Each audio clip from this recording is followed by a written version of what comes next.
Good morning. Good morning. Good morning.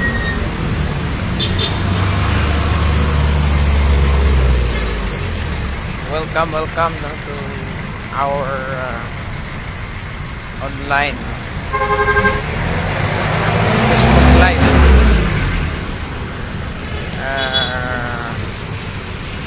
Bigyan natin ng Diyos ng panahon sa pamamagitan ng mga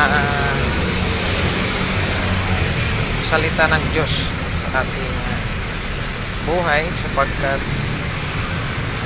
sabi ni Jesus, hindi nabubuhay ang tao sa pagkain lamang na literal, kundi kailangan din natin ng salita ng Diyos. While we are on earth, while we are here on earth, kailangan natin yung Diyos sa ating buhay, mga kapatid. Our topic today is entering into Jesus Christ's rest. Entering into Jesus Christ's rest. Yung kapahingahan ng ating kaluluwa. Yung kapahingahan ng ating kaluluwa. Alam mo, sa Old Testament, 40 years in wilderness itong mga Israelita upang sila ay makapasok, no, sa rest, no, into the land of promise, upang sila ay makapahinga, no? 40 years in wilderness, mga kapatid. At sabi ng Book of Hebrews chapter 6 verse 7 to 10, itong mga taga-Israelita ay hindi talaga nakapasok, no, to the land of promise, no? Itong entering into Jesus Christ's rest, yung kapahingahan. Ito'y tumutukoy, no, sa kapahingahan ng Diyos.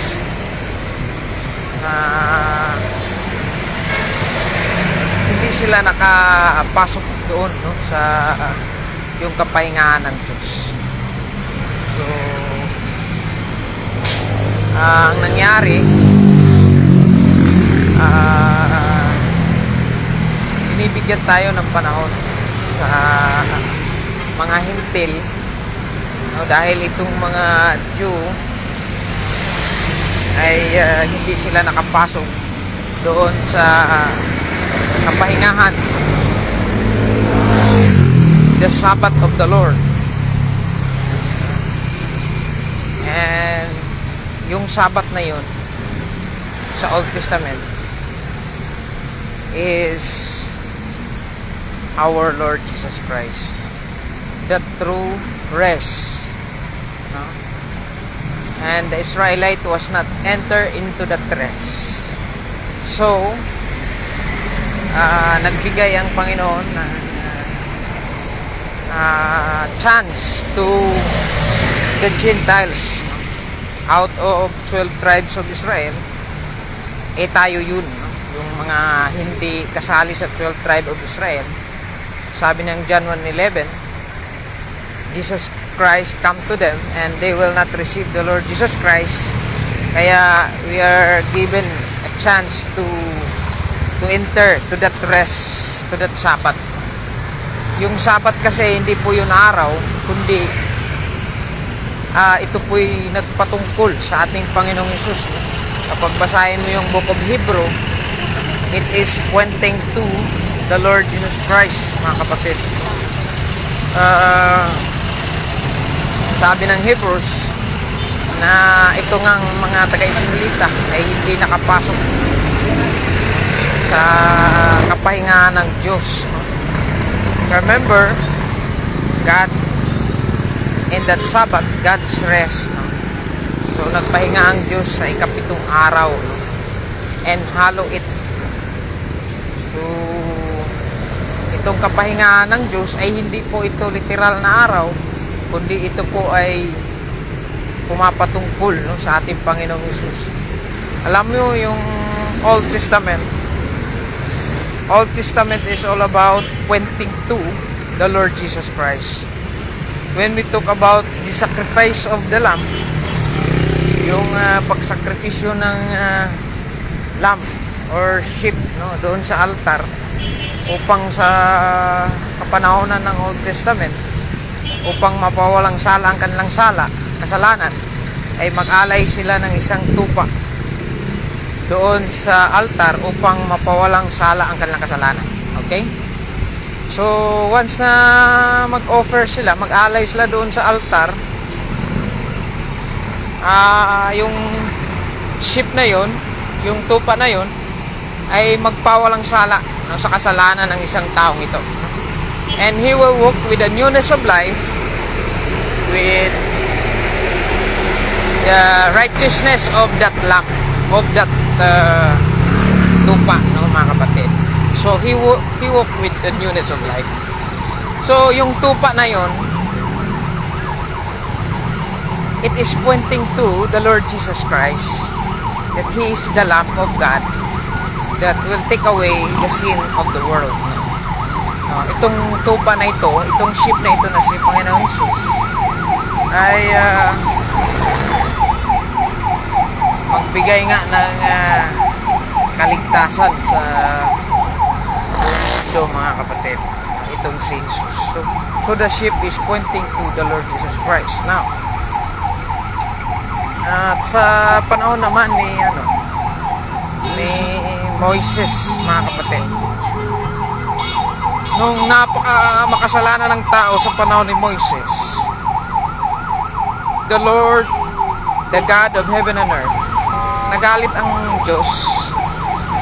Ngayon, pinadalahan itong mga kasamaan ni Moises ng mga ahas, upang sila'y kagatin at mamamatay. Now, yung mga tao sa panahon ni Moises, sabi nila, manalangin ka, Moises, na itong mga ahas na ito ay mawawala upang hindi kami mamamatay. The Lord God instructed Moises, binigyan siya ng instruction si Moises na magkuha ng isang ahas, ilagay sa poste, no? Okay? Upang sila hindi mamamatay, kahit kakagatin sila, hindi sila mamamatay. Itong ahas na nilagay ni Moises sa poste, ilagay mo sa poste, ang tumitingin sa ahas na yun ay hindi siya mamamatay kahit nakakagat siya ng ahas. What is the meaning of this illustration, mga kapatid? No? Yung ahas na nilagay sa poste, pagdating sa New Testament, sabi na Jesus Christ in John chapter 3 verse 14, Moses was lifted up, the serpent on the pool, mga kapatid, is also the Son of God. Yung ahas doon na nilagay sa poste, kahit sila'y kinakagat, hindi sila mamamatay. Dahil tumingin ka lang, no, sa poste, no, na nilagay doon yung ahas. Tumingin ka lang at hindi ka mamamatay. What is the meaning of this? So, yung ahas doon na nasa poste, na kapag tumitingin ka kahit kinakagat ka sa panahon ni Moises, hindi ka mamamatay. It is pointing to the Lord Jesus Christ also. It is pointing to the Lord Jesus Christ also. So when we talk about the Sabbath, mga kapatid, Sabbath is, sabi nga doon, God rest. And the Lord God promised to the Israelite people na sana'y makapasok sila sa kapahingahan na yun. But in the book of Hebrews chapter 6 verse 6 to 10, the Israelite was not entered into that rest. Yung kapahingahan ng Diyos ay hindi sila nakapasok papasok doon, which is pointing to the Lord Jesus Christ. Basahin natin sa Matthew chapter 28 verse 11. Sabi niya, "Come unto me, ye that labor and heavy laden, and I will give you rest. For my yoke is easy." No? And I will give you rest. So, itong kapahingahan na ito, hindi ito literal na araw, mga kapatid. Hindi po ito Sabbath day. It is pointing to the Lord Jesus Christ once again, mga kapatid. Upang malaman natin, no, yung kahulugan ng kapahingahan, no, rest. Hindi po araw, no, try to analyze, mga kapatid, yung araw ba ay makaligtas sa atin o yung ating Panginoong Jesus, di ba? Sabi nga ni Jesus Christ nung ginamot niya yung tao, no, na may sakit sa araw ng Sabat. Sabi niya sa mga Jew, sabi ng mga Jew, bakit mo ginawa yun? Kasi araw ng kapahingahan ngayon, this is the Sabbath day. And the Lord Jesus Christ replied to them, "I am the Lord of the Sabbath." I am the Lord of the Sabbath. Hindi ba magandang gumawa ng tama sa panahon ng Sabbath? I am the Lord of the Sabbath. So Jesus Christ claiming himself that He is the rest. Siya yung kapahingahan natin ng ating mga kaluluwa. Siya yung makapagligtas sa ating kaluluwa, hindi yung araw. Okay? So dami kasing doktrina ngayon, mali. Nagkakamali yung tao. When you talk about literally, no, yung Sabado talaga ay araw yun. But when you read the Bible, yung pag-aralan mo talaga, yung Panginoon ang nagpahinga, hindi yung tao. So pag basahin mo yung Hebrews chapter 6, yung kabuuan, it is not pointing to the literal day, but it is pointing to the Lord Jesus Christ, which is our rest of our soul. Diyan tayo makapahinga sa ating Panginoong Jesus. Lalo na yung kaluluwa natin na kailangan nating maligtas, lumapit tayo kay Jesus upang tayo maligtas at makapahinga yung ating kaluluwa. Sinasabi ko sa inyo, mga kapatid, ito'y katotohanan. Kaya nga sabi ni Jesus Christ, search the scripture, and you think that you have eternal life, and they testify of me. Hindi ibig sabihin nagbasa ka ng Bible, yun na yun. Kailangan mo talaga i-analyze what is the meaning of this, mga kapatid. Jesus in Old Testament, I am, sabi niya, sabi ni Moises, ano ba yung pangalan mo upang ipagsabi ko sa mga taga-Israelita na ikaw ang umutos sa akin na Diyos. Sabi ng Panginoon, say to the children of Israel that I am was I am. Yun ang pangalan ko, I am. Pagdating sa New Testament, the Lord claiming I am. Sabi ni Jesus Christ, I am what I am. I am the way, I am the life, and I am the truth. No one comes to the Father. Napaka-clear. Not religion, not doctrine, hindi tao, hindi reliyon, hindi doktrina o araw o anumang paraan ng kaligtasan upang tayo maligtas. No one cometh to the Father except through me. Wala talagang makapunta sa langit except Jesus Christ. If the foundation of our belief is hindi tama, mga kapatid, no? Kung hindi tama yung foundation ng ating pananampalataya, example, sa Sikibuloy ngayon, the foundation of his faith, hindi tama eh. Kaya darating talaga yung panahon, there is a shaking of faith. No? The Lord God who created the heaven and earth will shake your faith because your faith is fake. No? Ano nangyari kay Kibuloy? Isang pinakamayamang pastor sa buong mundo. What happened?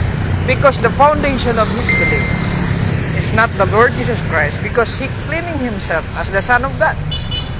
Eh, sinabi na nga ng Bible, only Son of God. Jesus Christ is the only begotten Son of God. So wala na pong kambal si Jesus.